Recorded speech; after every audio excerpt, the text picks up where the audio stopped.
Izoberi Parliament ya Shitamasha inaza kasheshe kuba nekora Ministry Policy Statement ko muringo gumwe gwo kurambarira y'umwaka 2026-2027. Akakiika ka Physical Infrastructure nako kahebwa omugisha kubaasa kuba nikaheerezayo report y'ebitongole bitari bimwe na bimwe harimu ekitongole kya Works eyashoma Honorable Tony Awany kandi ogu yayiruka nkoku ezirikwetaaga sente nyamwingi munonga kubaasa kuba nizihunduzibwa hamwe nezirikwetaaga kukolebwa. And the government should also enforce strict timelines for procurement and implementation of works financed by the grant, with non-performing local governments subjected to corrective action plans and closer technical supervision.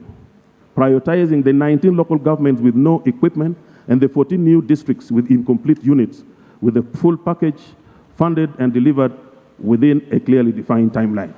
Nabwanyuma abanyeshenjero bashabwa ku enguuto kuzihebwa sente kuruga biliyoni emwe yabire nehebwa buri district kuza biliyoni 2 kandi naza district empango ka Isinjiro Ntungamo hamwe n'ezindi kuzongezibwaho sente kukira ezindi. Abanyeshenjero bayenjira bashaba government okufayo bagakora hanshonga yaba contractor abo kuhebwa sente kukora hanguuto bakamara obwire bwingi obw'enguuto zitakakozirwe. Tubene tuenda ngu esente nyingi zitebwe omukukora enguuto.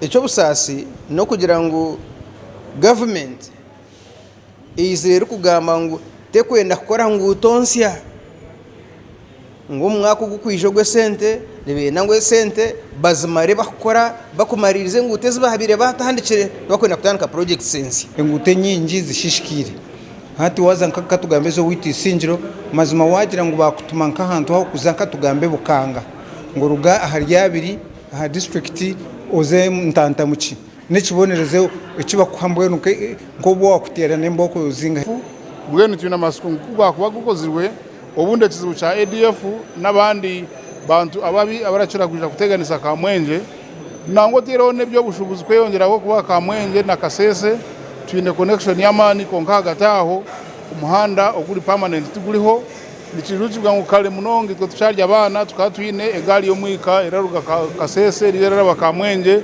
paka Kampala hate tutekibaho ngeno gumuhanda kugwa kuba gukozirwe iguza kongera byamaguzi byabushubuzi kandi bugaruke kutuyambe akizibu cyaba ADF rebels abarashira kuletwa mu ihamba rya Kibale.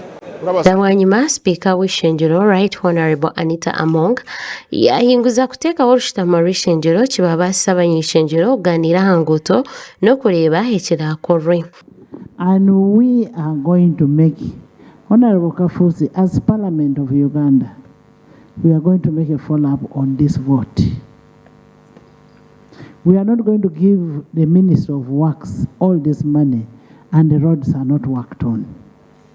How can you have such roads in the country? For heaven's sake. Kandi kakakiika ka Gender, Labour and Social Development kenda bagulira abantu abakozire esimu ezibaragumene babateraho sente zaabwe za SEG nkomulingo gumwe gwo kubanguhereza obuheereza. Makuru aga gashakwa Ronald Ngabirano muri Kampala.